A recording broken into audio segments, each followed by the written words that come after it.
के सभी कार्यकर्ता मित्रों, आज हम लोग एक संवाद करेंगे, कार्यकर्ता की जवाबदारी क्या होनी चाहिए। इस दृष्टि से मैं कुछ आपसे कहूंगा और आपको प्रश्न पूछने की भरपूर छूट है। हमारे भारत में कोई भी सामाजिक कार्य करने के पहले 2-3 बातों का ध्यान रखना बहुत आवश्यक है और प्रत्येक कार्यकर्ता को वो बात समझने की आवश्यकता है कि भारत जिस देश में हम काम करते हैं, जिस देश के समाज में हमें कुछ करना है और हमारा कुछ उद्देश्य है कि हमारा समाज व्यसन मुक्त होना चाहिए, इस काम को करने वाले कार्यकर्ताओं के क्या क्या गुण होने चाहिए, उस दृष्टि से मैं 2-3 बातें कहता हूँ। सबसे बड़ा गुण जो किसी भी कार्यकर्ता में होना चाहिए वो बहुत धैर्यशील होना चाहिए, धीरज उसमें बहुत होना चाहिए, क्योंकि जो कार्य करने के लिए आप निकले हैं ये जल्दी होने वाला नहीं है। अगर महाराष्ट्र राज्य को व्यसन मुक्त बनाना हो तो ये 2-5 वर्ष में नहीं होने वाला, 20-25 वर्ष लगेगा। अब 20-25 वर्ष क्यों लगेगा? उसका कारण है कि भारत में कोई भी काम जल्दी नहीं होता, शीघ्र नहीं होता। यहाँ हर कार्य धीरे धीरे धीरे धीरे होता है। क्यों? कारण क्या है? आप कहोगे यहाँ के मानस, यहाँ के मनुष्य आलसी हैं, इसलिए धीरे धीरे करते हैं। आलस्य नहीं है, प्रकृति हमारी ऐसी। भारत की जो प्रकृति है ना, जो वातावरण है, पर्यावरण है, जो हमारा मौसम है, जलवायु है, वो ऐसी है कि धीरे कार्य करना ही हमारे लिए अच्छा है। क्यों? फिर कारण उसका, हमारे देश का वातावरण ऐसा है कि संपूर्ण 1 वर्ष कोई भी दिन सूर्य का प्रकाश रहता है। सूर्य का प्रकाश रहता है तो गर्मी रहती है। संपूर्ण 1 वर्ष कोई दिन आपने ऐसा देखा जब सूर्य प्रकाश ना हो? ये 1 वर्ष में कोई 1 या 2 दिन होता है, बाकी संपूर्ण वर्ष सूर्य का प्रकाश रहता है। सूर्य का प्रकाश हमको गर्मी देता है, तपन होती है उसमें, तो उसमें शरीर की बहुत सारी ऊर्जा खर्च होती है। सूर्य का प्रकाश जब हमारे शरीर पे पड़ता है ना, तो बाहर से वो गर्म करता है, अंदर से अपना शरीर भी गर्म करता है। दोनों का बहुत झगड़ा चलता है, अंदर की गर्मी, बाहर की गर्मी। और गर्मी का समय जब होता है तब तो और भी ज्यादा तकलीफ होती है। तो इसमें ऊर्जा बहुत खर्च होती है शरीर की। ठंडी के समय में जास्ती ऊर्जा खर्च नहीं होती, गर्मी में ऊर्जा जास्ती खर्च होती है, क्योंकि बाहर की जो गर्मी है अगर वो शरीर में प्रवेश कर गई तो हमारा जीवित रहना मुश्किल है। इसलिए शरीर के अंदर की जो व्यवस्था है, जिसको हम हमारे शरीर की प्रतिकारक शक्ति व्यवस्था कहते हैं, वो हमारे शरीर को अंदर से ठंडा रखने की कोशिश करने में बहुत ऊर्जा खर्च करती है। और ऊर्जा जास्ती खर्च होने से थकान जल्दी आती है।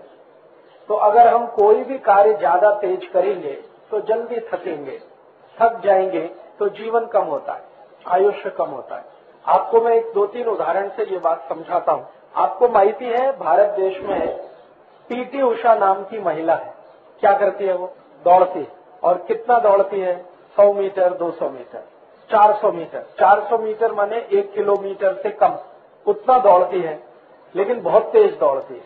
ये आपको माहिती है। 10 सेकंड में 100 मीटर दौड़ती है, 22 सेकंड में 200 मीटर दौड़ती है और लगभग 44 सेकंड में 400 मीटर दौड़ती है। लेकिन आपको माहिती है अभी वो रिटायर हो गई, संन्यास हो गया। उम्र कितनी है? मुश्किल से 35 वर्ष। 35 वर्ष की उम्र में संन्यास ले लिया। क्यों? शरीर थक गया। मात्र 35 वर्ष में शरीर थक गया। शरीर को तो 70 वर्ष चलना चाहिए, 80 वर्ष चलना चाहिए। हमारे भारत में जो सामान्य वय है वो 70-80 वर्ष है, तो पीटी उषा को 70-80 वर्ष चलना चाहिए। 35 वर्ष में संन्यास ले लिया, माने आधी उम्र में ही संन्यास ले लिया। क्यों? क्योंकि जीवन के पूर्वार्ध में बहुत ज्यादा तेज गति से जो दौड़ने का काम किया, शरीर की ऊर्जा उसमें चुक गई, मांसपेशियां शिथिल हो गई। अभी पीटी उषा क्या करती है? बच्चों को पढ़ाती है, अध्यापक हो गई है, केरल के एक स्कूल में पढ़ाती है। पहले खुद दौड़ती थी, गोल्ड मेडल लाती थी, सिल्वर मेडल लाती थी, लेकिन अभी तो रिटायर है, संन्यास्त है, अध्यापक है, बच्चों को पढ़ाती है, क्योंकि अभी वो दौड़ नहीं सकती। कारण क्या है? शरीर की क्षमता से ज्यादा कभी भी अगर आप काम करो तो शरीर थक जाता है, फिर उसके बाद नहीं चलता। और ये कहानी पीटी उषा की नहीं है, सभी की है। आपको माहिती है वो क्रिकेट पटु कपिल देव अभी क्रिकेट नहीं खेलता, रिटायर हो गया। कितनी वर्ष की उम्र में? 36 वर्ष की उम्र में रिटायर हुआ कपिल देव। क्यों? थक गया। इतना तेज बॉलिंग किया उसने, पूरा शरीर खलास हो। जवागल श्रीनाथ क्रिकेट पटु है, वो भी थक गया, 33 वर्ष की उम्र में संन्यास ले लिया। क्यों? बहुत तेज बॉलिंग किया, अब शरीर खलास हो गया। जितने भी क्रिकेट पटु, फुटबॉल पटु, हॉकी पटु, जिनको भागना बहुत पड़ता है, वो 35 वर्ष की उम्र में बेकार हो जाते हैं। शरीर काम नहीं करता। क्यों नहीं करता? क्योंकि उन्होंने इतना ज्यादा दौड़ा भागा कि शरीर की ऊर्जा जो रहनी चाहिए थी वो खलास हो गई। अब शरीर की ऊर्जा नहीं है, जीवन नहीं चल पाता। इसलिए क्यों? भारत का वातावरण ऐसा है, पर्यावरण ऐसा है, यहाँ तापमान इतना जास्ती है, गर्मी इतनी जास्ती है, 50 डिग्री सेंटीग्रेड हो जाता है।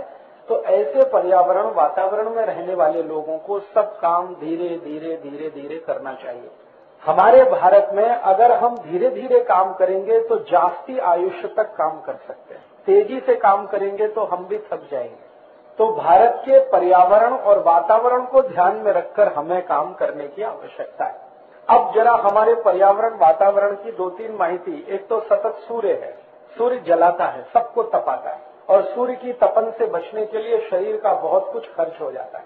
जब घाम निकलता है ना, पसीना, तो ऊर्जा खर्च होती है अंदर की, इसलिए पसीना बाहर निकलता है। खाने में जैसे किसी भोजन को पकाते हैं ना, चूल्हे में रख के आग जलाते हैं, आग से तपता है तो उसमें भी घाम निकलता है भोजन में, जिसको हम वाष्प कहते हैं। ऐसे ही शरीर में होता है, शरीर में भी सतत तपन जलन चलता रहता है।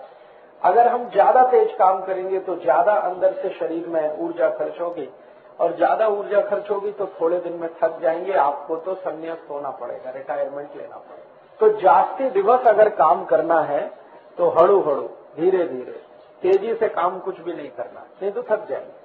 भारत के बारे में बहुत लोग कहते हैं यहाँ के शेतकरी आलसी, काम धीरे करते। आलसी नहीं है, बहुत बुद्धिमंत है, अक्ल है उनको, इंटेलिजेंस है।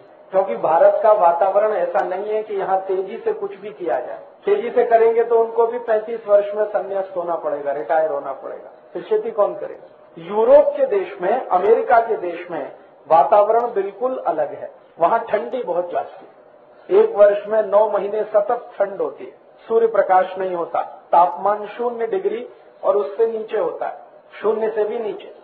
इस समय अमेरिका में तापमान 0 से नीचे 5 डिग्री है, -5 डिग्री इस समय, आज, कल, परसों, रोज।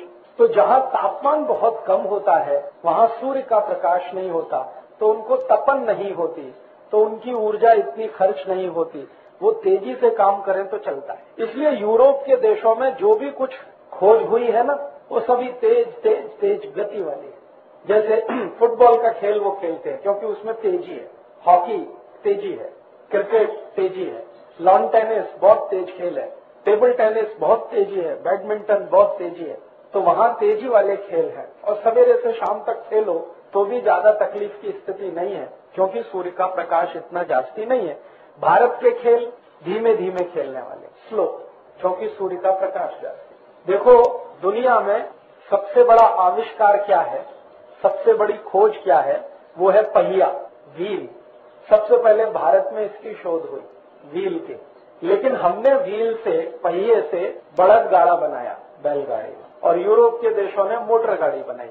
हमने बड़द गाड़ी क्यों बनाई? धीरे धीरे, हड़ू हड़ू, धीरे धीरे जाने का। उन्होंने मोटर गाड़ी क्यों बनाई? तेजी से जाने का, क्योंकि उनको वो परवड़ता है तेजी से जाना, हमको नहीं परवड़ता, इसलिए हम बड़द गाड़ी में धीरे धीरे जाते हैं। अभी हम कहें कि देखो ये बड़द गाड़ा चलाता, कितना मूर्ख आदमी है, मूर्ख हम है, वो तो बहुत अक्ल वाला है। क्योंकि भारत की प्रकृति और भारत के पर्यावरण को ध्यान में रखकर वो धीरे धीरे बड़द गाड़ा चलाता है। अभी बड़द गाड़ा धीरे चलाओगे, जास्ती दिवस तक चलेगा, बैल भी काम करेंगे, उसको तेजी से दौड़ाओगे, 2-5 साल में बैल खलास हो जाएंगे, बड़द गाड़ा भी टूट जाएगा। तो भारत में कोई भी काम करना है तो धीरे होता है, इसलिए हर कार्यकर्ता को धैर्यशील होना बहुत आवश्यक है। यहाँ कुछ जल्दी नहीं होने वाला है। अगर आपकी ऐसी कल्पना है कि हम 2 साल में महाराष्ट्र में क्रांति कर देंगे, 10 साल में भारत में क्रांति, नहीं होने वाला। महात्मा गांधी जैसे आदमी को 35 वर्ष लगा क्रांति कर। आप तो महात्मा गांधी नहीं है, उसको 35 वर्ष। और महात्मा गांधी को 35 वर्ष तभी लगा जब लोकमान्य तिलक ने 20 वर्ष काम करके कार्यकर्ता उसको दिए। लोकमान्य तिलक का काम शुरू हुआ 1894 से और 1915 तक सतत काम किया, लगभग 20 वर्ष। 1,20,00,000 कार्यकर्ता जमा किए, वो महात्मा गांधी को दिए। तब महात्मा गांधी को और 35 वर्ष लगा। तो हमारी ताकत तो गांधी जी से भी कम है, लोकमान्य तिलक से भी कम है, तो हमको कितना वर्ष लगेगा। इसलिए दिमाग में कार्यकर्ता को एक बात हमेशा ध्यान रखने का कि भारत में कुछ भी जल्दी नहीं होगा, जो भी होगा धीरे धीरे होगा और धीरे धीरे होना है। इसलिए हमको भी व्यसन मुक्ति का काम जो करना है वो धीरे धीरे करना है, तेजी से नहीं करना, नहीं तो थक जाएंगे, हार जाएंगे, फिर आप गाली देंगे हमको फंसा दिया व्यसन मुक्त युवक संघ में, क्योंकि बहुत निराशा आती है। जो लोग तेजी से काम करते हैं ना 2-5 साल में निराश हो जाते हैं। वो कहते हैं अभी तो क्रांति हुई नहीं, अभी इस देश में कुछ नहीं हो सकता, फिर गाली देना शुरू कर देते हैं। इससे क्या होता है, अपना मन दुखी होता है, सामने वाला जो सुनता है उसका और जास्ती दुखी होता है। तो इसलिए मेरा आपको सभी को पहला जो निवेदन है वो ये कि कार्यकर्ताओं को धैर्यशील होना, धीरजवान होना, समय के साथ चलने की ताकत रखने वाला होना, ये बहुत आवश्यक है। कुछ भी जल्दी नहीं होगा। आपको सीधा हिसाब बताता हूँ। 1857 में भारत में आजादी लाओ आंदोलन शुरू हुआ और 1947 में पूरा हुआ। 90 वर्ष लगे, जबकि उस आंदोलन को करने वाले 6,40,000 क्रांतिवीर थे। 6,40,000, आप तो नहीं है, तभी 90 वर्ष लगा। तो इसलिए आपको कार्य करना है तो ये मानकर करना है कि ये धीमे होगा, तेजी से नहीं होगा। ये तो पहला गुण, कार्यकर्ता को धैर्यशील होना, धीरजवान होना, ये बहुत आवश्यक है। अधीरता अगर आप में आई, जल्दबाजी आपने किया, आप अपना नुकसान करेंगे, संगठन का उससे भी ज्यादा नुकसान होगा। क्योंकि आप अधीर होके, निराश होके संगठन छोड़ के जाएंगे तो 10 लोगों को आप कहेंगे कुछ होने वाला नहीं है, सब अपने घर में बैठो, तो फिर तो कुछ नहीं होने वाला है। इसलिए कोई भी काम जल्दी करने का नहीं। और आपको ये समझने की आवश्यकता है कि भारत के जो पुराने लोग हैं उन्होंने हर काम धीरे करने के लिए बोला, सावकाश जा। क्यों ऐसा क्यों नहीं बोला, पटकन जा, लवकर जा, ऐसा नहीं, सावकाश, हड़ू हड़ू खाना, धीरे धीरे खाओ, तेजी से मत खाओ, जल्दी जल्दी नहीं। हर काम इस देश में धीमे है, धीमे चलो, धीमे बात करो, धीमे खाना खाओ, कुछ भी धीरे धीरे करो ताकि ऊर्जा ज्यादा खर्च ना हो। क्योंकि हमारी बहुत ऊर्जा सूर्य से लड़ने में खर्च होती है, बहुत ऊर्जा खर्च होती है, आपको माहिती नहीं। चिकित्सा विज्ञान का अगर आप अभ्यास करें तो आपको पता चलेगा एक दिवस में लगभग 1500 कैलोरी ऊर्जा तो सूर्य से लड़ने में खर्च हो जाती है और एक दिवस में 2300 कैलोरी की जरूरत पड़ती है। तो दुप्पट ऊर्जा की हमको जरूरत पड़ती है, एक सूर्य से लड़ने में, दूसरा अपना जीवन चलाए। अब ये सूर्य को तो बंद नहीं कर सकते नहीं, तो अपने को बदल करना ये होशियारी है, ये इंटेलिजेंसी है। तो अपने को बदल करना माने धीरे काम करने की आदत डालना, वो तो बहुत आवश्यक है। जल्दी कुछ भी नहीं करना। कोई गांव आपने संकल्प किया कि इसको व्यसन मुक्त बनाने का है, तो ऐसा संकल्प नहीं करना कि 1 वर्ष में बनाने का, 6 महीने में बनाने का, 3 महीने में बनाने का, 2 महीने, ये बहुत खतरनाक है, होगा नहीं। आपने संकल्प ले लिया कि 1 वर्ष में व्यसन मुक्त बनाएंगे, नहीं होने वाला। क्योंकि जिनको व्यसन मुक्त बनाना वो धीमे धीमे करने वाले हैं। पहले आप बोलोगे, कहेंगे हाँ सोचेंगे, व्यसन नहीं करना, 1 बार सुनेंगे, 2 बार सुनेंगे, 10 बार सुनेंगे, 20 बार, फिर 50 बार सुनने के बाद कहेंगे हाँ 1 दिन के लिए व्यसन बंद करूंगा, हाँ 1 ही दिन के लिए बंद करूंगा, फिर थोड़े दिन बाद 2 दिन के लिए करूंगा, फिर 3 दिन, फिर होते होते 1 बरस 2 बरस लगेगा, तभी संपूर्ण व्यसन मुक्त होगा। एक व्यक्ति को इतना समय लगेगा तो संपूर्ण गांव जल्दी नहीं होने वाला। इसलिए कभी भी कार्य जो करना है उसके लिए मन में पहले से तय करना कि इसको धीरे धीरे करना है, जल्दी नहीं करना। बात समझती है? क्योंकि प्रकृति हमारी ऐसी है, तेज कुछ भी करेंगे थक जाएंगे, मानसिक थकान होती है, फिर शारीरिक थकान होती है। शारीरिक थकान का तो कुछ इलाज भी हो जाता है, मानसिक थकान का नहीं होता। और मानसिक थकान होने के बाद बहुत निराशा आती है, और इतनी निराशा आती है, मैं आपको नाम लेके बताऊं, गोविंद राघव खैरनार, माहिती है? अभी कहाँ है मालूम है? मुंबई में है, घर में है और सिर्फ सो के बैठते हैं और बोलते हैं कि भारत खलास हो गया, अभी कुछ नहीं हो सकता, इस भारत कुछ नहीं हो सकता। हमारा एक दोस्त अभी उनका इंटरव्यू लेने गया था और मराठी न्यूज़पेपर सकाळ में और उसमें छपा भी है। आपको सुनकर ताज्जुब होगा कि जो इंटरव्यू लेने वाला था वो खैरनार जी को दिलासा दे रहा था, धीरज बता रहा था और खैरनार जी का हाल बिल्कुल मानसिक पागलपन का हो गया है। उनको एक बीमारी हो गई, उसका नाम है सिजोफ्रेनिया। अभी इसका इलाज नहीं है और ये बीमारी हर उस व्यक्ति को होती है जो जल्दी जल्दी जल्दी जल्दी कुछ भी करना चाहता है। वो सोचते थे कि 2 साल में भारत में क्रांति कर दूंगा, 5 साल में क्रांति हो जाएगी, 10 साल में क्रांति हो जाएगी। अभी भारत में तो क्रांति हुई नहीं। गोविंद राघव खैरनार जी मानसिक रूप से पागल हो गए और पूरा दिवस घर में बंद रहते हैं, रात भर घर में बंद रहते हैं, बाहर जाना बंद, किसी को मिलना बंद, कहीं भी जाना बंद, ये स्थिति आई है। अभी गोविंद राघव खैरनार को ये हो सकता है तो आपको भी हो सकता है। इसलिए जल्दी नहीं करना कभी भी। निराशा आती है और जब ज्यादा निराशा आती है तो बहुत नुकसान होता है। मैं तो कई बार लोगों को बोलता हूँ, समाज काम करना नहीं वो अच्छा है। निराशा आने से अच्छा है कि समाज काम करना नहीं, अपने घर में रहना, मजा करना, मजे करना, मौज करना। समाज काम करने के लिए निराश आदमी की आवश्यकता नहीं है। निराशा आने के लिए ये सबसे बड़ा खतरनाक कारण है, जल्दी जल्दी जल्दी जल्दी। इसलिए कभी भी कोई काम में जल्दी नहीं करना। कार्यकर्ता होने के लिए सबसे पहला गुण धीरजवान, धैर्यशील, सतत काम करना, धीरे धीरे, ज्यादा नहीं, ऐसा कार्यकर्ता होना। बात समझती है? अभी दूसरा गुण कि हम धीमे काम करेंगे तो दिन में हमारे पास 24 तास हैं, ठीक है, इसका नियोजन करना है। 24 तास का नियोजन कैसे करें?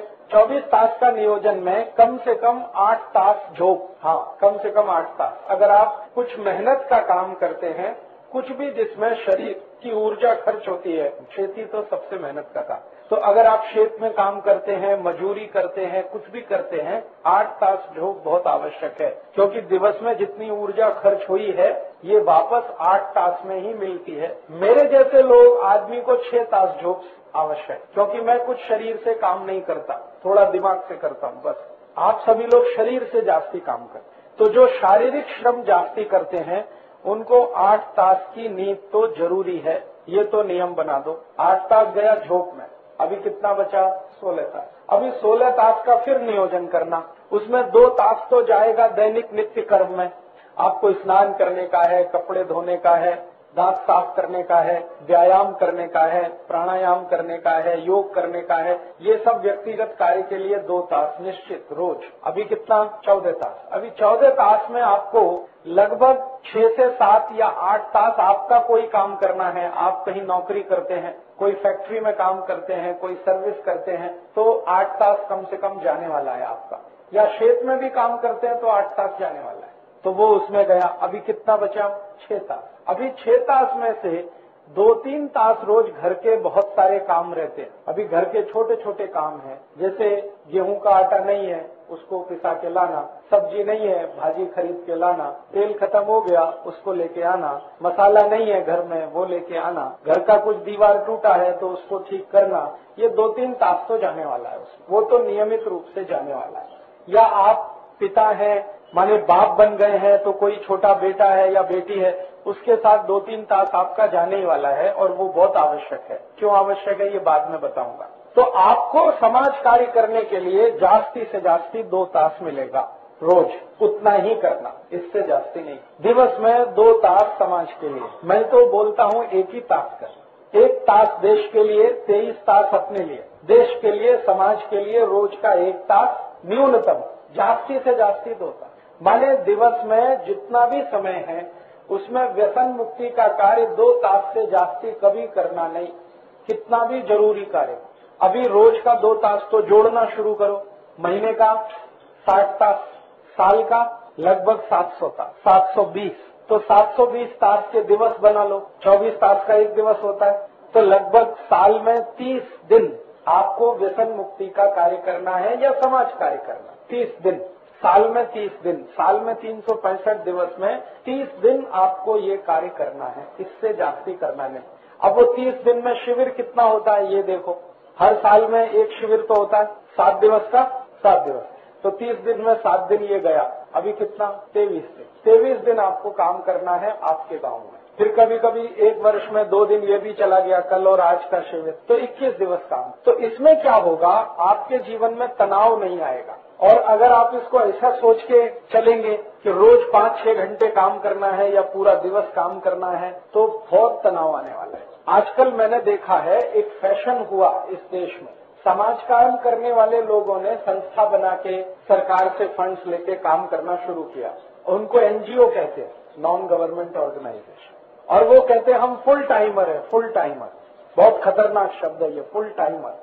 वो कहते हैं हम संपूर्ण दिवस यही करते हैं समाज काम। मैंने कहा तुम सबसे निकम्मे लोग हो, क्योंकि तुम कुछ नहीं करते, अपना तो कुछ करते नहीं, समाज का भी नहीं करते। तो भारत में जितने भी सरकार के फंड से चलने वाली संस्थाएं ना, कुछ नहीं करती, बातें करते हैं बस, और कुछ करते हैं। पोस्टर बना दिया, पैम्पलेट छपा दिया, वास्तव में भूमि पर, जमीन पर कुछ काम नहीं होता। क्योंकि जो ये बोलता है ना कि मैं फुल टाइमर हूँ, वो कुछ नहीं करता, अपना समय खराब करता है, समाज का भी। तो कभी भी फुल टाइमर होने का नहीं है, पार्ट टाइमर होने का। थोड़ा समय ये करना, थोड़ा समय घर का करना, थोड़ा समय खेती का करना, थोड़ा समय व्यापार का करना, अपने घर में बेटा बेटी है उसके लिए कुछ करना। बस दिवस में 2 तास जास्ती से जास्ती, कम से कम 1 तास, जास्ती से जास्ती 2 तास, इतना ही रोज काम करना। तो समय का नियोजन ऐसा करना। अर्थात कार्यकर्ता में पहला गुण होना चाहिए धैर्यशील होना, दूसरा गुण होना चाहिए समय का नियोजन करना, अच्छा नियोजन करना। जास्ती समय इसमें लगाएंगे तो तकलीफ आने वाली है, मैं आपको फिर बताता हूँ। आप जो है घर में बहुत सारे काम करते हैं,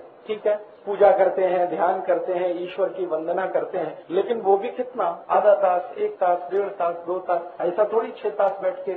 ईश्वर भी नहीं कहता कि 6 तास मेरी पूजा करो, वो कहता काम करो, कर्म करो, सिर्फ मेरा ध्यान करो। और वो ध्यान काम करते करते भी करो, जरूरी नहीं है कि मंदिर में आके बैठो फिर मूर्ति के सामने बैठ के ध्यान करो, ऐसा आवश्यक नहीं है। भगवान कृष्ण ने भगवत गीता में कहा कि अपना कार्य करते करते अगर मेरा ध्यान किया उतना पर्याप्त। तो भगवान भी नहीं कहता कि जास्ती समय आप उसकी पूजा करो, तो दूसरा काम क्यों करना जास्ती समय। इसलिए समय का नियोजन, जास्ती से जास्ती कितना समय देने का है, कम से कम कितना समय देने का है, ये नियोजन हर कार्यकर्ता को करने की आवश्यकता है। और मैंने आपसे बता दिया, ये मेरा 15 साल का अनुभव से बताता हूँ, 1 तास कम से कम, 2 तास जास्ती से जास्ती, इससे ज्यादा कभी कुछ करना नहीं। तो क्या होगा, सतत ये कार्य आप 25 वर्ष, 30 वर्ष, 50 वर्ष कर सकते हैं। और जो रोज आपने 6-7 तास ये करना शुरू किया, तो आप 2-4 वर्ष से जास्ती काम नहीं कर सकते, निराश होकर एक दिन घर बैठ जाएंगे और फिर आपकी स्थिति गोविंद राघव खैरनार जैसी हो जाएगी।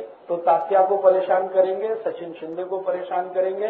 तुम बोलते थे क्रांति होने वाली है, अभी तो हुई नहीं, 6 वर्ष तो हो गया। उनको माहिती नहीं है कि 6 वर्ष में क्रांति होती नहीं, भारत में 100 वर्ष लगता है क्रांति होने। इसलिए पहला गुण हमारे अंदर होना धैर्यशील, धीरजवान। दूसरा तो समय का नियोजन।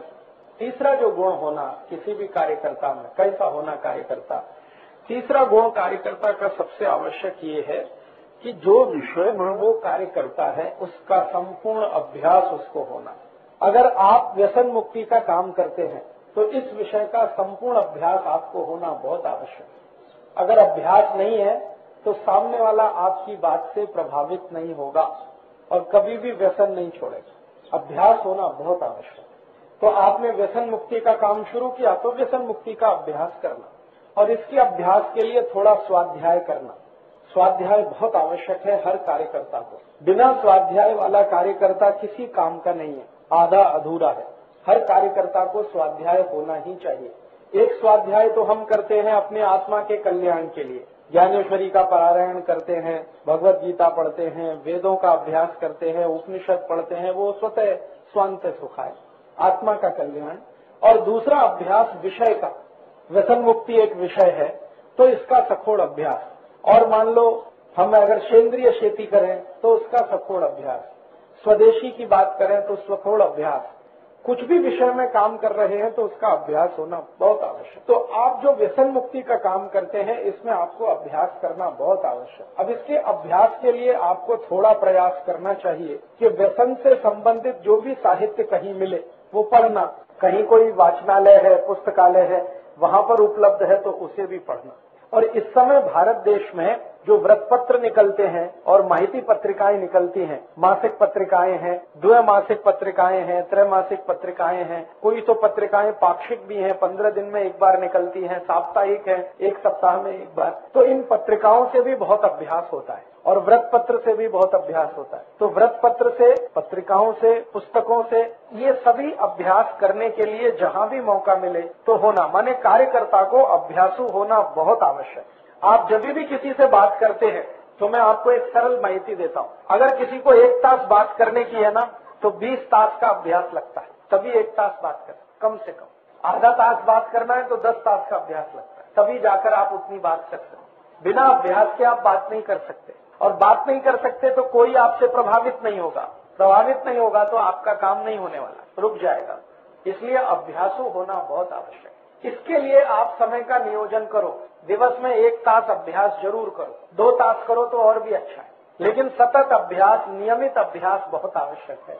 कोई भी कार्य अच्छे से संपन्न हो उसके लिए अभ्यास आवश्यक है। अभ्यास में मैं ऐसा मानता हूं कि ये जो व्यसन मुक्ति का विषय है ना, इसमें बहुत सारी बातें शामिल हैं। जैसे हम शरीर को व्यसन मुक्त करें, ऐसे ही हमारी खेती को व्यसन मुक्त करें, क्योंकि यूरिया, डीएपी, सुपर फॉस्फेट ये भी व्यसन है जो माटी को लगा दिया आपने। तो शरीर को व्यसन मुक्त करना माने दारू छोड़ना, बीड़ी, गुटखा, सिगरेट, तंबाकू, चाय, कॉफी आदि आदि, ये सब व्यसन है।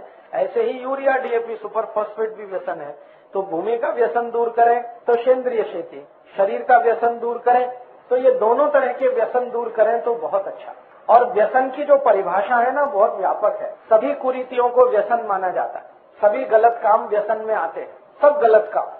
सिर्फ दारू पीना ही व्यसन नहीं है, जुगाड़ खेलना भी व्यसन है, झूठ बोलना भी व्यसन है, वैश्यावृत्ति करना भी व्यसन है। कुछ भी गलत काम जो आप कर रहे हैं जिसको समाज की सहमति नहीं है, वो सब व्यसन है। तो व्यसन मुक्त अगर करना है तो सभी कुरीतियों को, सभी गलत कामों को खत्म करने की स्थिति बनानी पड़े। तो उस दृष्टि से जब आप अभ्यास करेंगे तो संपूर्ण समाज की हर बुराई आपको दूर करनी है, ऐसी स्थिति आएगी आपके सामने। लेकिन उसकी शुरुआत आप सबसे आसानी से कर सकते हैं कि किसी व्यक्ति को दारू छुड़ा दिया, ये 1 कदम, बीड़ी सिगरेट छोड़ा 2 कदम, कॉफी चाय छोड़ा 3रा कदम, गुटखा आदि छोड़ा 4था कदम, धीरे धीरे उसने जुगाड़ खेलना बंद किया 5वां कदम, पाप करना बंद किया 6ठा कदम, व्यभिचार करना बंद किया 7वां कदम। एक एक करके आगे बढ़ेगा। जब वो ऐसा व्यक्ति हो जाएगा जो कुछ भी गलत काम नहीं करता, तभी वो व्यसन मुक्त होगा। क्योंकि हर गलत काम को व्यसन कहा गया है। व्यसन जो है ना, संस्कृत शब्द है, संस्कृत से मराठी में आया है और संस्कृत से हिंदी में भी आया है। व्यसन की परिभाषा है हर गलत काम व्यसन होता है। और कृष्ण अर्जुन को भी यही समझा रहे हैं कि तुम निर्व्यसनी बनो, युद्ध जीतना है कौरवों के खिलाफ, तो निर्व्यसनी बनो। तो अर्जुन पूछ रहा है कृष्ण से कि निर्व्यसनी बनूं तो क्या क्या करूं? तो कहते हैं व्यभिचार मत करो, पर स्त्री गमन मत करो, कोई ऐसी वस्तु का सेवन मत करो जो शरीर को प्रमाद में लाती हो। शराब है, बीड़ी है, सिगरेट है, चाय है, कॉफी है, जो प्रमादी बनाती हो। शाकाहारी भोजन करो, मांसाहारी भोजन मत करो, क्योंकि वो भी प्रमाद में लाता है। ऐसी 18 बातें भगवान कृष्ण खुद अर्जुन को बोलते हैं कि इतना करो, फिर व्यसन मुक्त बनो, निर्व्यसनी बनो, तब युद्ध करो। समझ में आया? तो व्यसन मुक्त होना तो बहुत बड़ा काम है। सिर्फ इतना नहीं कि दारू छोड़ दिया व्यसन मुक्त हो गए, इतना नहीं है। बीड़ी सिगरेट छोड़ दिया व्यसन मुक्त नहीं। झूठ बोलना बंद किया क्या? पाप करना बंद किया क्या? जुगाड़ खेलना बंद किया क्या? खेत में यूरिया डीएपी डालना बंद किया क्या? टीवी सिनेमा देखना बंद किया क्या? इतना सब किया तो व्यसन मुक्त आप बनेंगे, फिर दूसरा बनेगा। तो पहले अपने को देखो, क्या क्या अभी तक छोड़ा है आपने। आप सब व्यसन मुक्त के कार्यकर्ता हैं, आप तो ढूंढो ना क्या क्या किया आपने, कितने काम कर पाए अभी तक। दारू छोड़ी है सबने, बीड़ी सिगरेट छोड़ी है, गुटखा मावा छोड़ा है, ठीक है, और क्या छोड़ा है? चाय कॉफी छोड़ी है, पक्का? हाँ। और झूठ बोलना छोड़ा है? नहीं। देखिए, व्यसन भी 2 होते हैं, एक तो तन का और एक मन का। तन का व्यसन तो यह है दारू, बीड़ी, गुटखा, जुगार, पान, मावा, सिगरेट, शराब, कॉफी, चाय, ये सभी तन का व्यसन है। मन का व्यसन झूठ बोलना, चोरी करना, किसी को भी मूर्ख बनाना, हाँ, और मूर्ख बना के किसी से लूट लेना, तो ये सभी मन के व्यसन है। गाली देना, दुर्व्यवहार करना, किसी को मारपीट करना, किसी को गुस्सा करना, ये सभी मन के व्यसन है। पर स्त्री गमन करना, किसी की बहन बेटियों को गलत नजर से देखना, ये सब मन के व्यसन है। तो तन का व्यसन तो दूर होता है बहुत आसानी से, 1 बरस लगेगा, 2 बरस लगेगा। मन का व्यसन दूर होने में समय लगता है। तो व्यसन मुक्त हम हुए हैं अभी तन से, हाँ, मन से नहीं हुए हैं। मन से कब होंगे? जब आप झूठ बिल्कुल नहीं बोलेंगे किसी भी बात में, चाहे वो बड़ी हो या छोटी हो। असत्य का सहारा नहीं लेंगे, जो भी कहेंगे सत्य कहेंगे। जैसे मान लीजिए आपने शिविर में संकल्प किया कि हम गांव-गांव जाएंगे, 50 लोगों को माहिती देंगे व्यसन मुक्ति की, और माहिती 25 को दिया, तो फिर झूठ बोल के ये नहीं कहना कि हमने 50 को दिया। 25 को दिया तो 25 को दिया। और ये भी हो सकता है किसी को माहिती नहीं दिया, घर में बैठ के सो गया या टीवी देखा या सिनेमा, तो भी बोलना कि मैंने किसी को माहिती नहीं दिया, अभी आगे दूंगा। उसमें ये झूठ बोलने की जरूरत नहीं है। मैं 100 घर में गया, मैं 500 घर में गया, तो मैं हिसाब जोड़ूंगा ये 500 घर में गया तो अभी तक ये गांव बदलता क्यों नहीं। कभी कभी मैं किसी को पूछता हूँ कितने घर में गए, तो वो बोलते हैं 1000 घर में। तब तो क्रांति हो जानी चाहिए, नहीं होती तो इसका माने तुम गए नहीं, लेकिन झूठ बोल दिया। वो झूठ बोलना फिर धीरे धीरे आदत बन जाता है। आदत बनता है ना, तो हर समय फिर झूठ बोलने का दिल करता है और उससे आप फंसते चले जाते हैं। तो ये मन का व्यसन भी दूर होना बहुत आवश्यक है। तन का व्यसन तो बहुत आसान है, 2-4 साल में हम दूर कर पाते हैं। मन का व्यसन दूर करने में समय लगता है, लेकिन धीरे धीरे प्रयास रहना चाहिए। तो आज के शिविर में एक संकल्प लेके जाइए कि हम तन से तो व्यसन मुक्त हैं, मन से व्यसन मुक्त बने, तो छोटे छोटे कुछ काम अपने जीवन में सतत करें, झूठ नहीं बोले किसी भी स्तर पर। अपने घर में आई बाबा के साथ झूठ नहीं बोले, पत्नी के साथ नहीं, बहन के साथ नहीं, तो उनके ऊपर भी असर होगा, वो भी आपके साथ झूठ नहीं बोलेंगे। बच्चों से झूठ नहीं बोलें। ज्यादातर घरों में ऐसा बहुत मैंने देखा है। मैं किसी के घर में गया और कोई व्यक्ति मुझसे मिलना नहीं चाहता, उसका बेटा आगे बोलेगा बाबा घर में नहीं, तो मैं पूछ रहा कभी आएंगे, तो कहता बाबा से पूछ के बताता हूँ अभी। वो अंदर गया बाबा को पूछने के, वो पूछ के कभी आएंगे। मैं समझ गया बाबा घर में है, लेकिन बच्चे को बोल दिया कि जाके बोलो बाबा घर में नहीं। तो अब वो खुद तो झूठ बोलता है, बच्चे को भी सिखा दिया उसने। बच्चा देख रहा है कि बाबा घर में है और दूसरे को कह रहे हैं कि नहीं है, बोल दो। तो धीरे धीरे वो इतना बड़ा झूठ बोलेगा किसी दिन कि आपकी हालत खराब कर देगा। इसीलिए जो लोगों के घर में बच्चे हैं उनको तो कान पकड़ लेना कि गलती से भी झूठ नहीं बोलना, क्योंकि बच्चे सब सच्चे होते हैं, वो आपके झूठ को सबसे जल्दी पकड़ते। और आप अगर उनके सामने शर्मिंदा हो गए तो जीवन पर्यंत वो आपकी इज्जत नहीं करेंगे, सम्मान नहीं देंगे आप। और उनका सम्मान अगर नहीं मिला तो समाज के सम्मान से कोई अंतर नहीं पड़ता। इसलिए मैं मानता हूं कि कार्यकर्ता जिसको होना है अच्छा, उसको झूठ तो कभी भी नहीं बोलना, किसी भी परिस्थिति, खराब से खराब परिस्थिति है तो नहीं। हाँ, एक परिस्थिति है जिसमें हमारे शास्त्रों ने आज्ञा दी है झूठ बोलने की। वो परिस्थिति ये है कि आपके झूठ से समाज को कोई बहुत बड़ा लाभ होने वाला हो तो जरूर बोलना। तो ऐसा झूठ जरूर बोलना जिससे पूरे समाज को कोई लाभ होता हो, देश को लाभ होता हो, हमारी संस्कृति को लाभ होता हो, सभ्यता को लाभ होता हो। एक और उदाहरण देता हूँ। इंदापुर में मान लो कोई नौटंकी होने वाली है, तमाशा होने वाला है। आप जानते हैं कि वो तमाशा देख के तो मन में विकृति ही आती है, सदगति तो होती नहीं कोई। और यहाँ कोई कार्यकर्ता युवान आपको पूछता है माहिती है इंदापुर में तमाशा होने वाला है, कहना नहीं होने वाला, वो कैंसिल हो गया। पहले होने वाला था, अभी कैंसिल हो गया, वो आ नहीं रहे हैं, उनका बस का एक्सीडेंट हो गया, वो ट्रेन का एक्सीडेंट हो गया, अभी कोई नहीं आ रहा है वहाँ।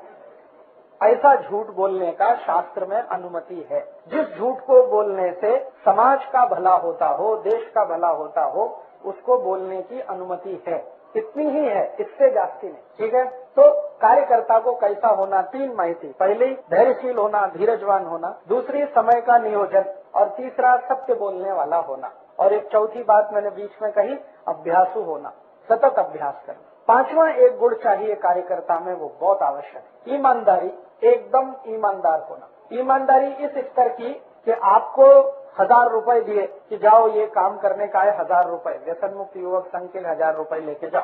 अभी उसमें से 870 खर्च हुए तो 130 रुपए वापस आने ही चाहिए, और जिसने दिए उसको हिसाब उसका मिलना ही चाहिए। भले वो बाद में 130 रुपए आप वापस मांगो कि अभी मुझे और जरूरत है, तो ठीक है, वो अलग बात है। लेकिन ईमानदारी इस स्तर की कि हमने जो कुछ खर्च किया, संगठन का हो या हमारा हो, उसका पाई पाई का हिसाब हमको माहिती होना चाहिए, हिसाब से पक्का होना चाहिए। इसको मैं दूसरी भाषा में कहता हूँ, हर कार्यकर्ता को जेब का पक्का होना चाहिए। जो जेब का पक्का नहीं है वो कार्यकर्ता होने के लिए मुश्किल करेगा। हमारे भारत में यही एक दुर्गुण सबसे ज्यादा इस समय फैला हुआ है।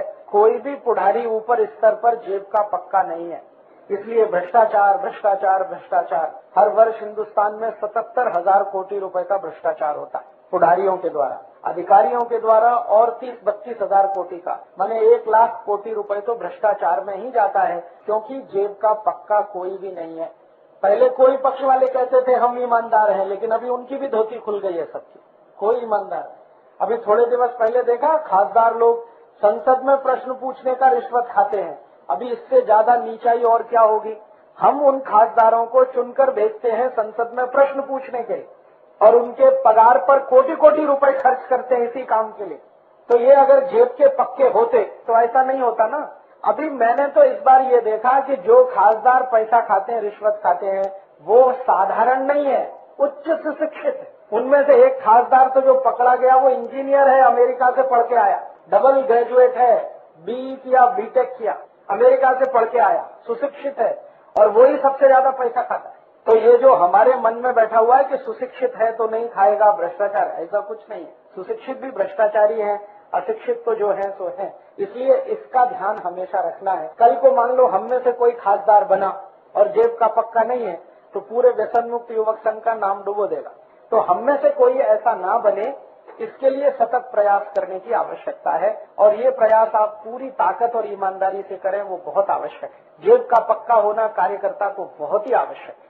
और एक गुण जो कार्यकर्ता में होना बहुत आवश्यक है, मैं उसको एक दूसरे भाषा में कहता हूँ, जेब का पक्का एक गुण, लंगोट का पक्का ये और भी आवश्यक है। क्योंकि आजकल क्या हो गया है कि समाज काम करने के लिए जब आप एक दूसरे के परिवार में जाएंगे और अगर आपका चरित्र पूरा खरा नहीं है, तो आप तो बहुत बुरी स्थिति पैदा करने वाले, बहुत बुरा हाल होता है। मैंने बहुत लोगों को देखा है, बहुत चीजों में अच्छे हैं, अभ्यासु है, मन में बहुत ईमानदारी भी है, सत्य भी बोलते हैं, लेकिन लंगोट के पक्के नहीं है तो धर धरा के सब गिर जाता है।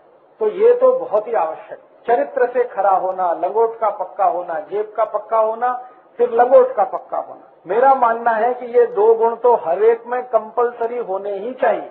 अगर ये 2 गुण नहीं है तो आप कोई समाज काम नहीं कर सकते। अपने को आप झूठ बोल रहे हैं, दूसरों को भी झूठ बोल रहे हैं। कार्यकर्ता होने के लिए जो सबसे पहली 2 प्राथमिक शर्त है, उनमें से एक है जेब का पक्का होना, दूसरा लंगोट का पक्का होना, चरित्र से खरा होना। कोई भी उंगली नहीं उठा सके कि इसके मन में कोई खोट है। और मैं आपको एक बात बता देता हूँ कि अगर आपके चरित्र में कहीं भी थोड़ी गड़बड़ी है ना, ढिलाई है, वो तुरंत समझ में आती है। ऐसा नहीं है कि आप उसको छुपा लें। और घर की जो महिलाएं होती है ना, उनको सबसे जल्दी समझ में आती है। ईश्वर ने, भगवान ने स्त्रियों को एक ऐसी शक्ति दी है जो पुरुष के पास नहीं है। वो किसी को देख के बता सकती है कि ये लंपट है कि ईमानदार है, चरित्र में ऊंचा है कि नीचा है। ये ईश्वर ने बड़ी जबरदस्त शक्ति महिलाओं को दी है, पुरुष को नहीं है। पुरुष नहीं बता सकता। महिलाएं तो आंखें में देखकर बता देगी कि ये आदमी खराब है, चरित्र का अच्छा नहीं। मेरी आई मुझे बताती है, मेरे घर में बहुत लोग आते हैं मुझे मिलने के लिए, हमारा दरवाजा हमेशा खुला, कोई दिन तो 100 लोग आ जाते। मेरी आई सबको देख के बताती है ये आदमी बराबर नहीं है, अगली बार ये आना नहीं चाहिए घर में। और फिर मैं जब देखता हूँ, चेक करता हूँ, तो वो बात बराबर खरी निकलती। उसकी आंखों में एक्सरे मशीन फिट है। तो एक बार मैंने मेरी आई को पूछा, तुमको कैसे समझता है? तो उसने कहा ये सब आई को समझता है। और आप जब व्यसन मुक्ति का काम करेंगे तो परिवारों से संपर्क तो आने ही वाला है, घरों से संपर्क तो आने ही वाला है, और घरों में महिलाएं तो होती ही हैं। उनकी नजरों से आप बच नहीं सकते। इसलिए अपने मन में कहीं भी थोड़ी भी कहीं कमजोरी है तो पहले उसको ठीक करो, उसके बाद किसी के घर में प्रवेश करो।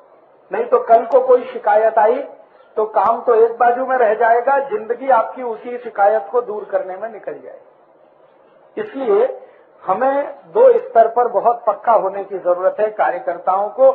एक तो जेब से पक्का होना, दूसरा लंगोट से पक्का होना। ये 2 गुण तो सबसे पहले चाहिए, बाकी बाद में आए तो चलेगा। अभ्यासु होना बाद में होगा तो चलेगा। आप मान लो आज अभ्यासु नहीं है, 2 साल बाद हो जाएंगे, 3 साल बाद हो जाएंगे, सतत सुनते सुनते अभ्यास हो जाएगा, वो चलेगा। 5 साल बाद भी अभ्यासु हो तो चलेगा। मैं तो कई बार ये कहता हूँ जीवन पर्यंत नहीं हो पाए तो भी चलेगा, लेकिन जेब का पक्का पहले हो जाओ, लंगोट के पक्के पहले हो जाओ, अभ्यासु बाद में भी हो तो चल जाए। समय का नियोजन नहीं कर पाते तो भी चल जाए, धैर्यशील नहीं रह पाते तो भी चल जाए। लेकिन ये 2 चीजें तो एकदम ऐसी हैं जो तत्काल होनी चाहिए, और उसके लिए आपको थोड़ा अपने स्तर पर काम करने की जरूरत है।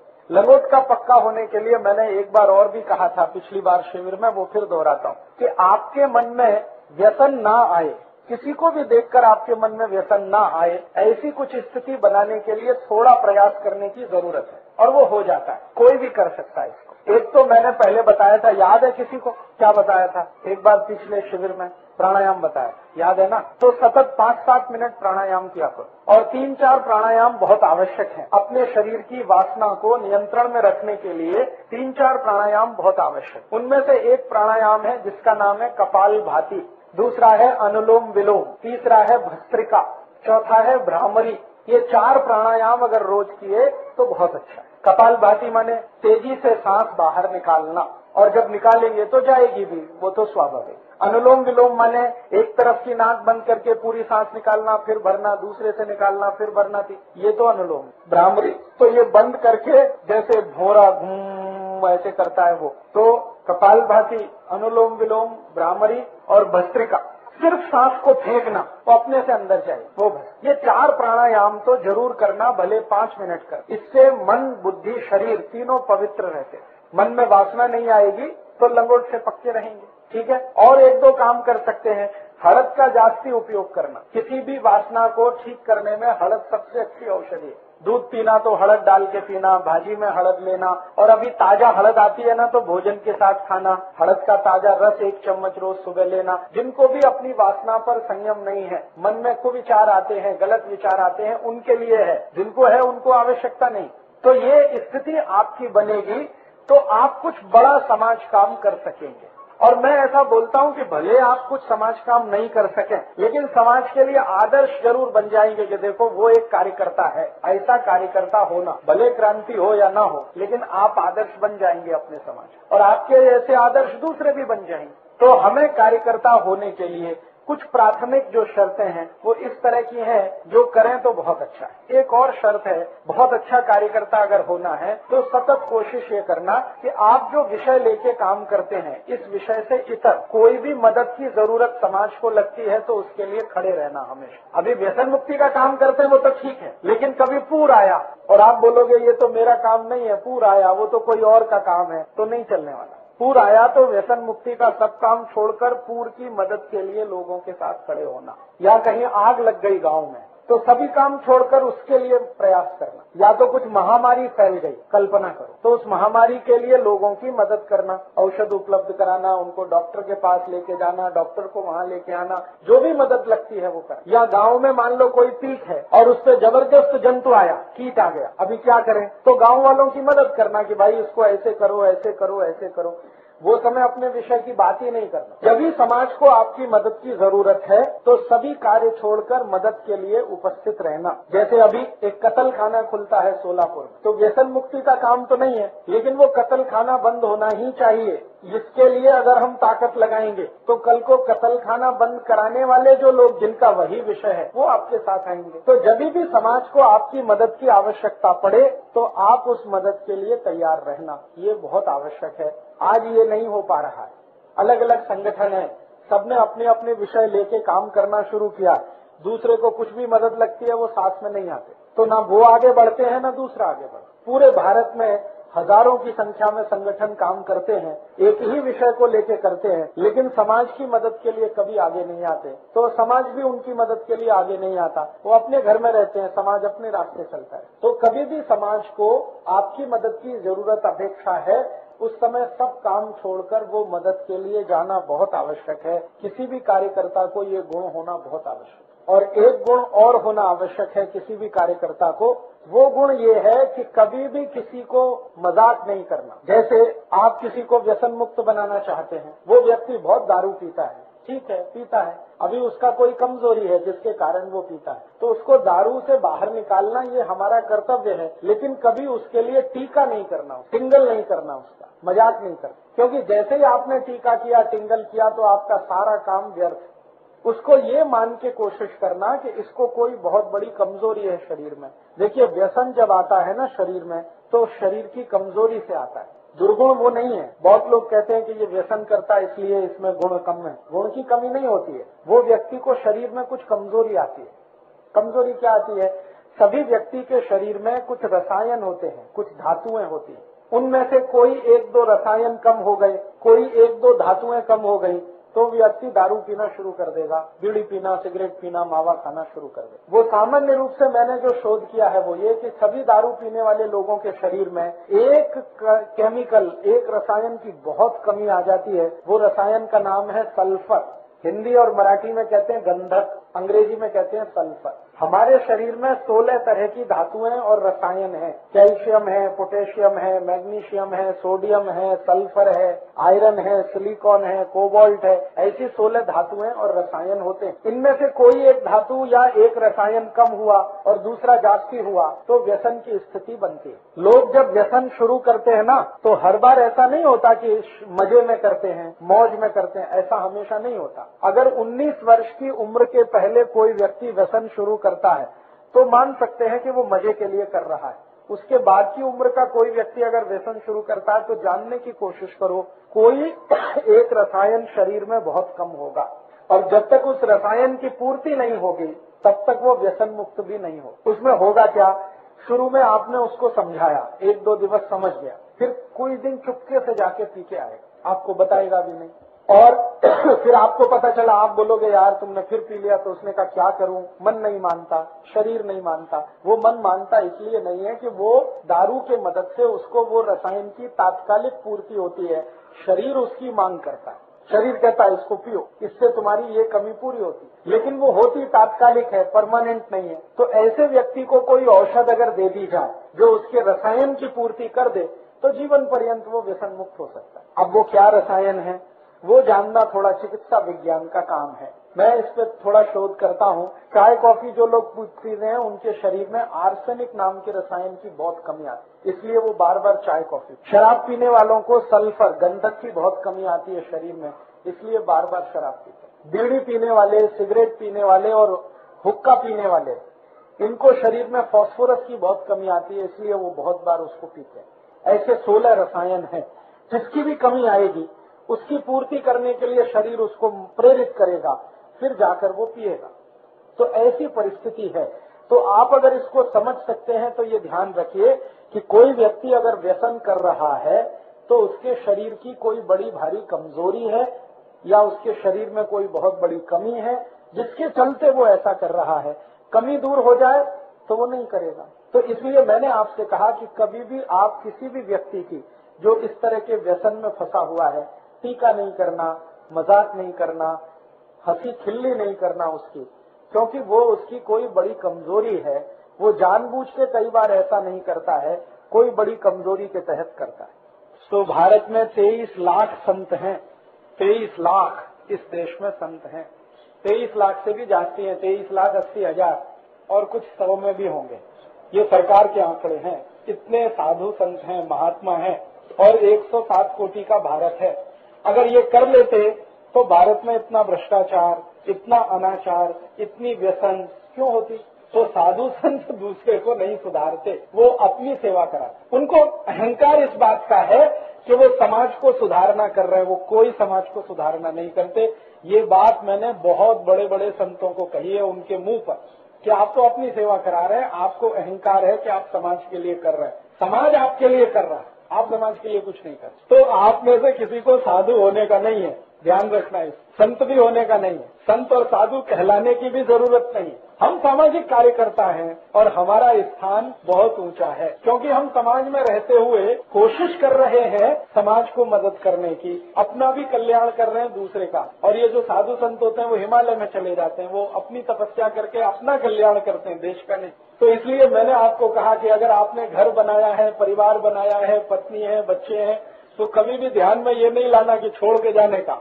कोई कुछ नहीं कर पाता। मैंने बड़े बड़े संतों को देखा है जिन्होंने घर छोड़ दिया, वो और परेशान है। हाँ, तो मैं कहता हूँ नहीं छोड़ते तो अच्छा था, क्योंकि इधर से भी गए उधर से भी गए, दोनों तरफ से गए। तो इसलिए मैं आपको ये कहता हूँ कि आपने घर बसाया, परिवार बसाया, घर संसार चलाते हैं, दुकान चलाते हैं, बिजनेस करते हैं, धंधा करते हैं, सर्विस करते हैं, खेती करते हैं, जो करते हैं वो ईमानदारी से करते करते ये करने का है।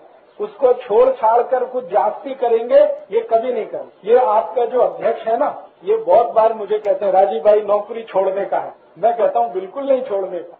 पूछो इनको कितनी बार बोला है कि मैं नौकरी छोड़ता हूँ, अभी अगले साल संपूर्ण काम करता हूँ। मैं बार बार एक ही बात कहता हूँ कि नहीं छोड़ने का, क्योंकि मैं जानता हूं जिन्होंने सब छोड़कर काम किया बहुत परेशान हो। इसलिए समाज के बीच में रह के हमें करना है, परिवार के बीच रह के करना है। और अगर आप परिवार समाज में रह के करते हैं तो बहुत तारीफ की बात है।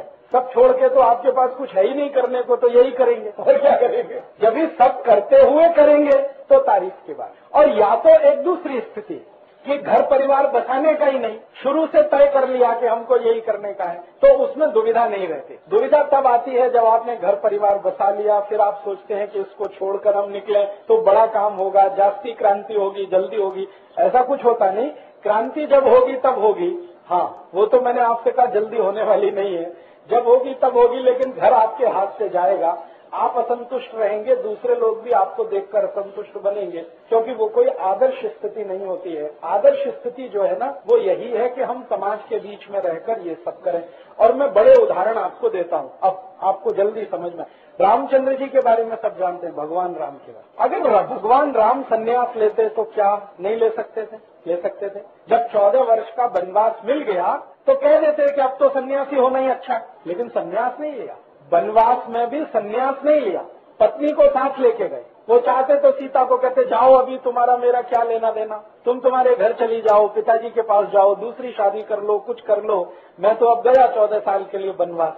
ऐसा नहीं कहा। उन्होंने कहा कि मैं वनवास जा रहा हूँ, सन्यासी होने नहीं जा रहा हूँ। वनवास माने राजमहल से दूर रहूंगा, लेकिन समाज के बीच में रहूं। तो जंगल में रहने वाला जो समाज है, जिसको हम आदिवासी कहते हैं, वनवासी कहते हैं, उनके बीच में रहूंगा और उनकी जो समस्याएं हैं उनका समाधान करूं। तो वो निकल गए 14 साल के लिए। और कहाँ रहे? जंगलों में रहे। जंगलों में कहीं भी मिले तो साधु संतों को वंदन किया, प्रणाम किया, लेकिन कभी भी खुद साधु संत होना है ऐसा नहीं चाहिए। उनके गुरु थे वशिष्ठ और एक थे विश्वामित्र। दोनों ने बहुत समझाया, मेरे जैसे हो जाओ, माने गुरु हो जाओ। उन्होंने कहा कि आप अपनी जगह रहिए, मैं ऐसे ही रह के कुछ करूंगा। तो उन्होंने क्या किया, गांव-गांव घूमे, वन गए, 14 साल घूमते रहे देश भर में। जहां जो समस्या मिली उसको समाज के लोगों की मदद से हल किया। कोई भी समस्या मिली, उस समस्या को हल करने के लिए अयोध्या से कुछ नहीं मंगाया, अपने राज्य से कुछ नहीं मंगाया, न सेना मंगाई, न पैसे मंगाए, न बंदूक मंगाई, न तीर कमान मंगाया। वो मंगाते तो कुछ भी आता। और कहानी तो ये है कि भरत सब कुछ लेके आए थे उनके लिए, तो भरत को वापस कर दिया कि लेके जाओ, ये सेना मुझे नहीं चाहिए, पैसा भी मुझे नहीं चाहिए, ये तुम्हारे राज्य का है, तुम लेके जाओ। मैं तो जिस समाज में हूँ इसी में रह के सब करने वाला। अगर पैसे की जरूरत पड़ेगी तो ये समाज मुझे देगा, सेना की जरूरत पड़ेगी तो ये समाज काम करेगा। मुझे अयोध्या की सेना से कुछ करने का नहीं है। ये बहुत बड़ी सीख है हमारे लिए। मतलब जहां हम हैं उसी समाज की मदद से हमें करना है। सेंट्रल गवर्नमेंट से कोई फंड आएगा, बंडा तात्या हमको कुछ पैसा भेजेंगे या सचिन शिंदे कहीं से फंड इकट्ठा करके भेजेंगे, तो ये होने वाला नहीं है। हाँ, आप हैं वहीं रहते हुए उनके बीच से संसाधन इकट्ठे करते हुए आपको काम करना। राम के जीवन से तो ये सीखने की आवश्यकता। उन्होंने तो पूरी जिंदगी गांव-गांव, वन घूम के समस्याओं का और उस समय में समस्या सबसे बड़ी ये थी कि जो दुष्ट लोग थे, राक्षस प्रवृत्ति के, वो संत लोगों को परेशान करते थे। ये सबसे बड़ी समस्या थी। राम ने सबको मारा और मरवाया, लेकिन किसी को भी मारने के लिए अयोध्या से सेना नहीं बुलाई, अयोध्या से धनुष तीर नहीं मंगाए, हथियार नहीं मंगाए, अस्त्र शस्त्र नहीं मंगाए। जो भी किया उन्होंने वो उन लोगों के बीच में रह के किया। ये तो बड़ी बात है। समाज के बीच में रहकर समाज का काम करो तो उसमें से रास्ते निकलते हैं और उद्देश्य पूर्ति होती है। समाज छोड़कर अगर निकल गए तो कोई समाज काम आप नहीं कर सकते। आप अपना काम जरूर करवाएंगे समाज से। मैंने कहा आप अपनी सेवा कराएंगे, समाज की सेवा आप नहीं कर पाएंगे। तो ये तो बहुत आवश्यक गुण है। मैंने आपसे कहा कि घर बनाया, परिवार बनाया, माने आप समाज में आए। अब समाज के साथ रह के ही आपको करना है, उसी में ठीक से नियोजन करना है। भगवान राम चाहते तो सीता को छोड़ के चले जाते और कहते मुझे यही करना है, अब छोड़ो। हम तो उनसे सीखे। 14 साल रखा साथ में, दुख हुआ, सुख हुआ, तकलीफ हुई, जो भी हुई, लेकिन वो साथ में रहकर ही सब किया हुआ। आप भी अपने मन में से ये निकाल देना कभी भी, क्योंकि कभी कभी कुछ कार्यकर्ता मुझे खत लिख देते और फोन भी कर देते हैं, राजीव भाई घर छोड़ दूं क्या, घर में पटता नहीं, बीवी मना करती है, मैं ये करना चाहता हूँ, झगड़ा होता है, अभी क्या करने का। तो मैं उसको कहता हूँ कि व्यसन मुक्ति का काम बंद करने का, पहले घर का काम करने का। क्योंकि जो बताया है घर तो पहले उसको चलाना।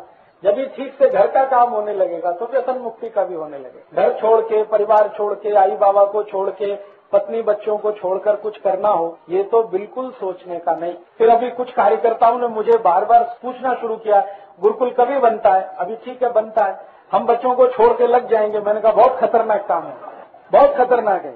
मैंने गुरुकुल इसके लिए थोड़ी बनाया कि हम अपने बच्चों को वहां भर्ती करके लग जाएंगे। ये तो बहुत खतरनाक है भाई, ये करने का नहीं है। बच्चों को अगर रखा है तो अपने साथ ही रखने का कारण मैं बताता हूँ उसका। गुरुकुल बहुत अच्छा है, मैं आपको कल्पना करके बता सकता हूँ कि हम 8 कोटि रुपए उसमें खर्च कर दिया, इतना अच्छा बना है, सब तरफ से अच्छा है, लेकिन वो आई बाबा की पूर्ति नहीं कर सकता। वो बहुत अच्छा है गुरुकुल, भोजन बहुत अच्छा है, गाय बहुत अच्छी है, दूध मिलता है, भात भी अच्छा मिलता है, भाकरी भी अच्छी मिलती है, सब अच्छा मिलता है वहाँ खाने को, लेकिन आई बाबा नहीं मिलते। वो कहाँ से लाऊंगा मैं? और बच्चे को गुरुकुल से जास्ती आई बाबा की जरूरत होती है। तो हमने गुरुकुल बनाया है और उसको हम चलाने वाले भी हैं उन बच्चों के लिए जो गुरुकुल के बिल्कुल बाजू में रहते हैं। जहाँ हमने गुरुकुल बनाया उसके बाजू में 19 गांव हैं। 19 गांव में एक भी शाला नहीं है, तो वहाँ के विद्यार्थी पढ़ते नहीं है। और वो गरीब इतने हैं कि मुंबई में भेज के पढ़ा नहीं सकते। मुंबई वहाँ से 100 किलोमीटर दूर है, ठाणा वहाँ से 60 किलोमीटर दूर है। उनके पास इतना पैसा नहीं कि बस से बच्चों को भेजें, तो वो अशिक्षित हैं, उनको शिक्षा नहीं मिल पाती। शिक्षा से मतलब ज्ञान नहीं मिल पाता। हस्ताक्षर करना शिक्षा नहीं होती है, ज्ञान लेना। तो हमने गुरुकुल उनके लिए खोला है और सबसे जास्ती हम उन्हीं विद्यार्थियों को लेने वाले हैं। और वो क्या है, सवेरे आएंगे, शाम को जाएंगे। कुछ विद्यार्थी वहाँ ऐसे होंगे जिनके आई बाबा है नहीं, तो वो गुरुकुल में रहेंगे। उनके लिए हॉस्टल बनाया है, उनके लिए छात्रावास बना। लेकिन गुरुकुल इनके लिए नहीं बनाया कि कराज का कोई बोलता है मेरे बच्चे को रख लो, उसके लिए नहीं है गुरुकुल। गुरुकुल है नजदीक के विद्यार्थियों के लिए। नहीं तो आप सोचोगे कि हम तो भर्ती करें और हम व्यसन मुक्ति का काम नहीं होने वाला। उसमें 2 तकलीफ आएगी। पहली तकलीफ तो आपको आएगी, दूसरी उस बच्चे को आएगी, क्योंकि 3-4 घंटे तो वो पढ़ लेगा, फिर उसको आई चाहिए, बाबा चाहिए, तो वो है नहीं। और अध्यापक आई बाबा हो नहीं सकते। अगर सब अध्यापक आई बाबा होते तो आई बाबा की जरूरत नहीं थी। बच्चे को सबसे जास्ती परिवार का जो चाहिए वो तो वहाँ नहीं मिलता है। इसलिए हमारी तो ये इच्छा है कि जो नजदीक वाले हैं वो सवेरे आए, शाम को जाए, अपने आई बाबा के साथ मजा करें। दिन में गुरुकुल में रहे, शाम को वहाँ जाए।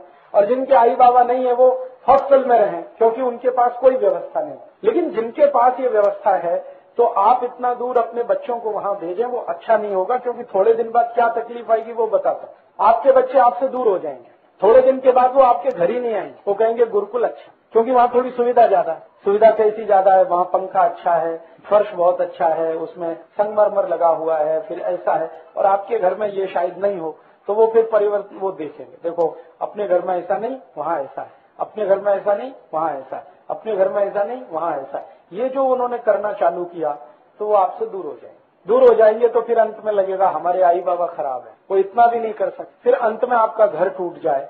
तो गुरुकुल घर टूटने के लिए नहीं बनाया है, अंत में यही होता है। ज्यादातर बच्चे जो हॉस्टल में पढ़ते हैं ना, वो सब आई बाबा से दूर हो जाते हैं और फिर जिंदगी में इतने खराब काम करते हैं। तो बच्चे को आई बाबा की सबसे ज्यादा जरूरत है, फिर उसके आजी आजोबा की जरूरत है, फिर और जो पड़ोसी है उनकी जरूरत है। और उन सब की जरूरतों को कोई दूसरी चीज पूरी नहीं कर सकती। इसलिए आप कोशिश ये करो कि आपके गांव के नजदीक गुरुकुल बनाओ, नजदीक, जहां बच्चे पढ़ सकें, वापस अपने घर आ सकें। और बच्चों को पास रखने की 2 तरह की जरूरत है, आई बाबा को भी और बच्चे को भी। दोनों एक दूसरे के पूरक हैं। बच्चा जो होता है ना, वो आई बाबा का सबसे बड़ा मेडिसिन है, औषधि है। उससे बड़ी औषधि दुनिया में कोई नहीं।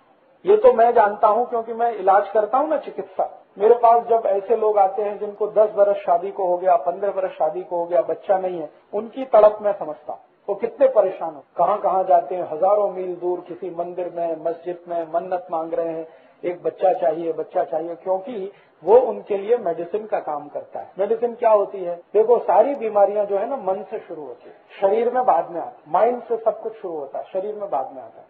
अभी जैसे आपको बहुत तनाव आ गया, कोई कारण से, कुछ कारण से तनाव आता है जीवन में, गुस्सा भी आता है, क्रोध भी आता है, तनाव। तो कोई कारण से बहुत तनाव आ गया, कोई कारण से बहुत गुस्सा आ गया। लेकिन आपके घर में कोई बेटी या बेटा है, कितना भी तनाव हो, कितना भी गुस्सा हो, वो अगर हंसते हुए आपके सामने आ गया तो सब तनाव खलास, गुस्सा भी खलास। है मेडिसिन के नहीं? जो काम करने में मेरी औषध को 3 दिन लगता है, वो आपके बेटा या बेटी ने 1 मिनट में कर दी। तो बच्चे को आई बाबा की जरूरत है, आई बाबा को बच्चे की जास्ती जरूरत है। हमारे बहुत सारे कार्यकर्ता हैं आपस में झगड़ा करते हैं, पति पत्नी, और आपको सुनकर आश्चर्य होगा कि इतना झगड़ा होता है कि कोई कल्पना नहीं है। लेकिन डाइवोर्स नहीं होता, तलाक नहीं होता, क्योंकि बीच में एक बच्चा रहता, वो दोनों को पकड़ के रखता। बहुत झगड़े होते हैं, इतने झगड़े की कल्पना नहीं हो सकती। वो उसको गाली देगा, वो उसको गाली देगी, और खराब से खराब गाली, फिर भी तलाक नहीं होता। उसका मैं आश्चर्य से पूछता हूँ क्यों नहीं होता। मारपीट भी होती है, फिर भी तलाक नहीं होता, क्योंकि बीच में एक बच्चा है जिसने पकड़ रखा दोनों। वो रेलवे लाइन होती है ना, 2 अलग अलग है, लेकिन बीच में वो स्लीपर है, वो लकड़ी का लगा रहता है ना, बोल्ट से जुड़ा रहता है। तो ऐसे ही होते हैं बच्चे। तो आई बाबा को पकड़ के रखने में उनकी सबसे बड़ी भूमिका है। और न सिर्फ वो पकड़ के रखते हैं बल्कि सुधारना करते हैं। दुनिया में एक बहुत बड़ा फिलोसफर हुआ, वो अंग्रेज था, लेकिन उसका ज्ञान बहुत अच्छा था। उसका नाम था जॉर्ज बर्नार्ड शॉ। हाँ, बहुत ऊंचा विद्वान आदमी था।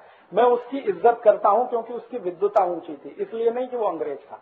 उसने बहुत अच्छी बात कही और मैंने इस पर बहुत चिंतन किया। उसने अंग्रेजी में कहा, child is the father of the man. बच्चा जो है ना, अपने माँ बाप का बाप है। माने आई बाबा का आई बाबा जो ही है, वो बच्चा है। क्या होता है, कई बार पति पत्नी जो है ना, ऐसी छोटी छोटी बातों पे झगड़ा करते हैं जो मूर्खतापूर्ण होती हैं, लेकिन बच्चे उनका समाधान करते, बहुत अच्छे से करते। फिर उनको बाद में समझ में आता क्या मूर्खता की बात थी जिससे झगड़ा किया। तो ऐसे समय में हमेशा हमको उनकी जरूरत होती है। तो बच्चों को हमारी जरूरत है, वो ठीक है, हमको उससे जास्ती उसकी जरूरत है, क्योंकि हमको सुधारना होनी है। और वो सुधारना हर समय होती है, हर समय होती है। कोई भी व्यक्ति सबसे ज्यादा ईमानदारी के साथ शर्मिंदा हो सकता है तो अपने बच्चों से ही होता है, सबसे ज्यादा ईमानदारी। दूसरों के साथ तो बहुत टेढ़ा मेढ़ा व्यवहार करता है, लेकिन अपने घर में नहीं कर पाता है। मैंने पता नहीं एक बार आपको बताया कि नहीं, कार्यकर्ता कैसा होना चाहिए। वो सांप देखा है, सांप ऐसे ऐसे घूम के चलता, सड़क में जाएगा, रास्ते में जाएगा, इतना टेढ़ा मेढ़ा जाए, कितना टेढ़ा चलता, कभी कभी तो इतना टेढ़ा कि 8 का अंक बनाता अंग्रेजी, इतना टेढ़ा।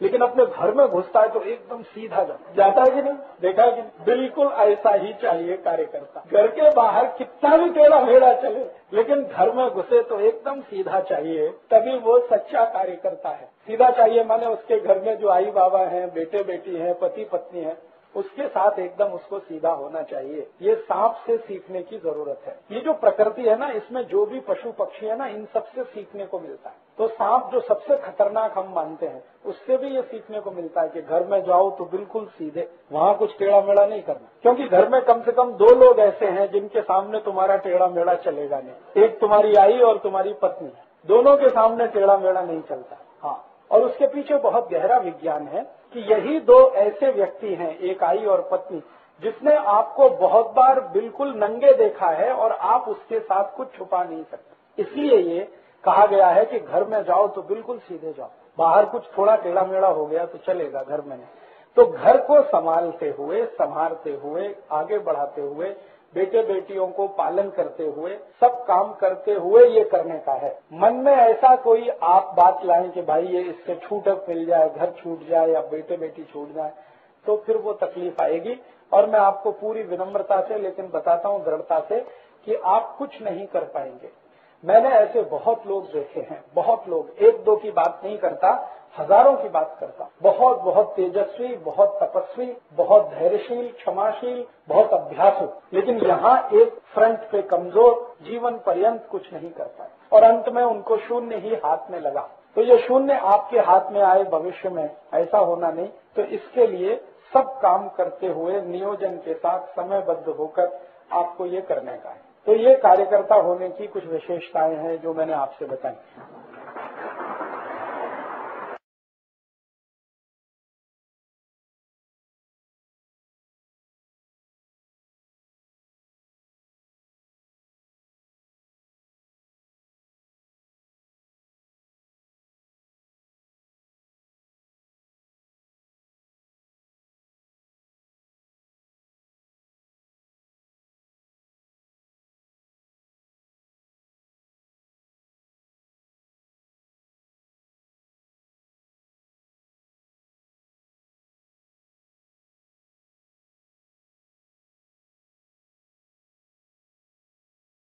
दोस्तों, सबसे पहले तो चैनल सब्सक्राइब करें, फिर लाइक, कमेंट और शेयर करें।